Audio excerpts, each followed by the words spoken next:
Greetings, everybody. This is Leviathan here, and today we are bringing you the Challenge Rift guide for the beginning of Season 25. Right at the top of the video, do not complete this week's Challenge Rift. If you see a Necromancer, don't touch it. You can go in, you can try it out, you can mess around with the skills, but don't kill the Rift Guardian. That's the most important part, because that will make you ineligible to get that Challenge Rift hash for your seasonal character when the season starts this coming Friday, December 10th. We're in that hype week building up to the season. I love this part because it just gets more and more exciting as the days get closer to when the season actually starts. But like I said, this video is for helping you complete the America's Challenge Rift for the Necromancer here, which is what we are dealing with. It's actually not too bad from I did one playthrough so far. It's a very straightforward Challenge Rift. So, I always make these videos just to kind of give you the lay of the land, explain whatever needs to be explained. Some do play themselves relatively easily. But at least with this one, there's a little bit of pathing to know, and then just some of the skills that are more useful than others. So the one thing I always mention, which people are always like, I didn't even know you could do that. You can't change a Challenge Rift build because you get what you get, and you have to beat the Rift with what you get. But you can move the skills around. So if you have this skill window open, whatever your hotkey is for that, then you can move these skills on the skill bar around. So I like my Blood Rush on my first key, for instance. I'm going to put Corpse Explosion on my right click because we're going to be using that quite a bit. I use Bone Armor on my W, and then these other two skills are fine. I'm not really going to use Siphon Blood all that much, and this is a great time for us to just talk about what the build is that's in front of us. And if I do this, you can see it is a Legacy of Dreams build, which isn't bad because that means like usually a lot of the skills will be powerful enough on their own. There are a couple of items that are buffing things. The most important one, in my opinion, here is this Corpse Explosion gloves that we get. And there's an Army of the Dead thing here. There's a Grim Scythe thing here. So there's a little bit of synergy for some of the skills that actually are present in the build. But by far, your moneymaker is going to be Corpse Explosion. You're basically just going to do everything you can to get a corpse and then keep it rolling. Keep that momentum going through the Rift. And I'll show you what I mean by that in just a moment. As far as, we got some good gems as well too, between Bane the Stricken to help you kill the Rift Guardian when you actually do that. Again, don't kill it until season starts on Friday. Bane of the Trap, just for some extra deeps going on there. Nothing too, and in the cube, we should mention that too. So you have this poison weapon for the cube, which basically every time you apply a poison skill, you do more damage. So that's why you have so many skills here. You can see they're all poison elemental. So you can basically just try to, do a Siphon Blood every now and again to get this buff going for you. Same with Army of the Dead. It's on a long cooldown though. So on and so forth. But again, like I mentioned, Grim Scythe, Corpse Explosion, you're going to more than destroy this Rift with just those two, really. And then the Bone Armor is there. It's another poison skill. This is also for defense and for stunning to activate the Crispin's Ring, or Crispin's Sentence, which is the ring here in the cube, the jewelry slot. And you have Illusory Boots so you don't get stuck. You can move through enemies, but you also have Blood Rush to help you move through enemies as well too, which is very nice. This build does take some damage, so you want to be careful with positioning, but for the most part, you should be fine because the Rift itself is not very high or deadly. Follower isn't bringing too much. This is not a follower can't die token, so she might die on you. Doesn't really matter though. Every now and again, maybe she'll round some stuff up for you with Johan, which can be useful. And then the Paragon is just kind of standard, so 444. Nice Paragon there, 444. So nothing too crazy going on there. But in any case, blabbed enough. Let's go ahead and go into the actual challenge rift for you guys.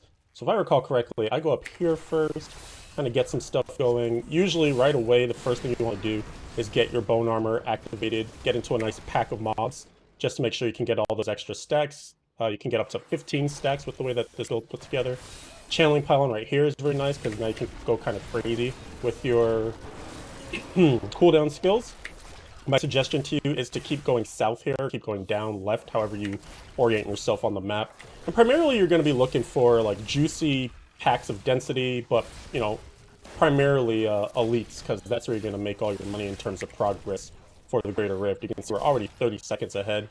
And like I was saying, the big goal here is to just get corpses and then get enemies surrounding you with a corpse nearby, and that way you can keep killing.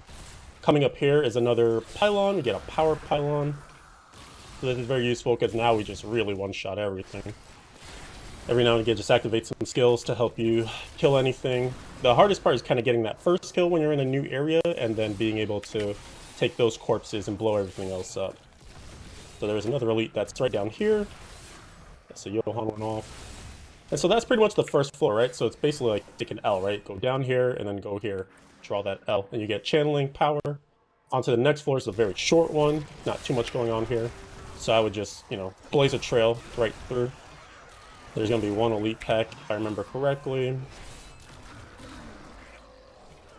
just killing some of the trash along the way. It's decent trash, so it's not bad to take your time to get some of them killed. Got this guy isolated by himself, unfortunately, so he wasn't around when we popped all the corpses. There we go, he died. And that's that floor. Very, very short one. One elite to get there. And then this is the floor that you should finish the rift on. There are a couple places on this floor that I didn't explore in my first playthrough, so I might take a peek there. But for the most part, you get a lot of these circle rooms, we like to call them. There is a quartz. And so you basically, in every circle room, there's usually like one elite, sometimes a pylon if you've made enough progress, stuff like that. Obviously with Challenge Rift, it's a little different because we're not randomly generating the pylons. They will be there every time.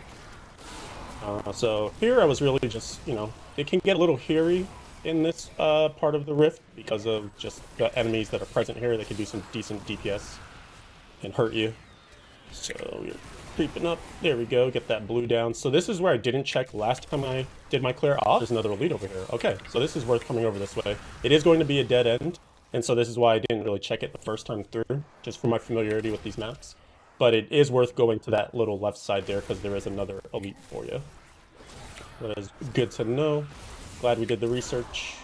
Just keep, again, like I said, keep killing. The whole idea is to get that momentum rolling, get one corpse generated, and make that one corpse turn into many, many, many, many more corpses. Killing. You can see, like, if I don't have a corpse, I kind of just hit all my buttons, right? Just try to get one of these skills to get a kill for us.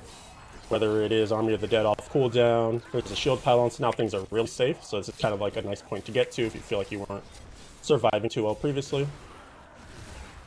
It's also likely now that since I was doing a more exploratory run my first time through, that I killed more stuff in the last run, so we'll probably get a little further into this floor than what I did previously, just because we didn't kill as many things since I wasn't looking all the way around the rift this time. But you get a bunch of elites in this little section here.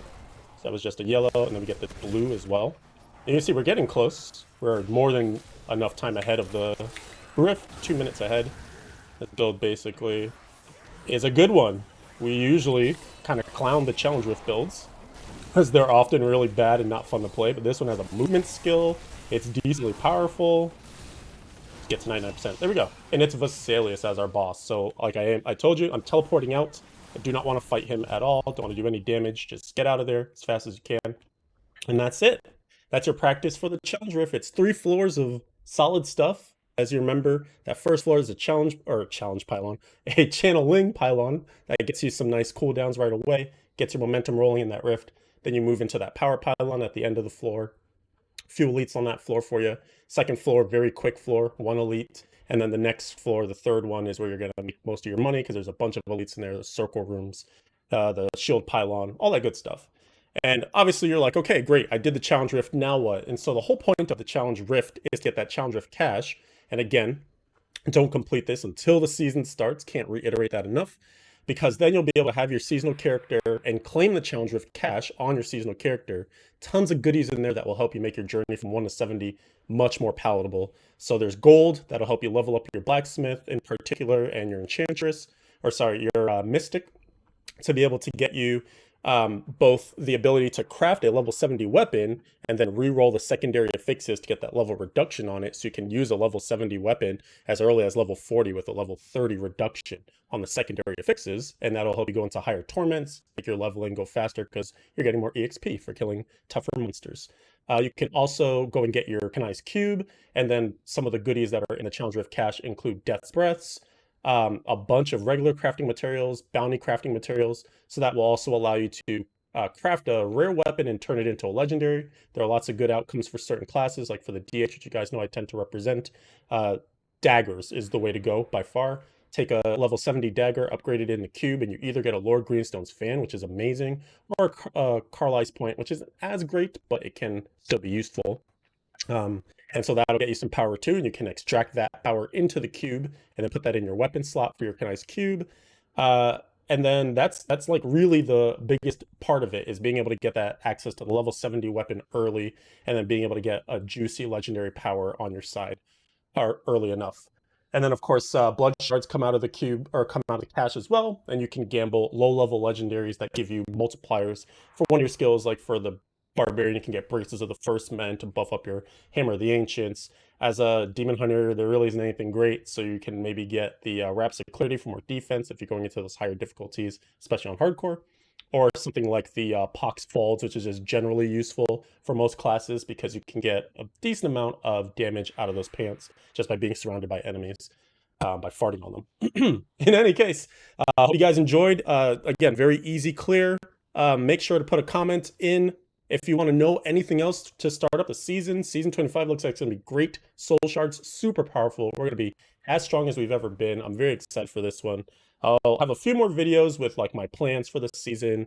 I'll do the European Challenge Rift as well tomorrow probably. And other than that, just hoping to have a great start on Friday. Hope you will as well. Hope you'll join me. Thank you for watching this video, and adios until next time.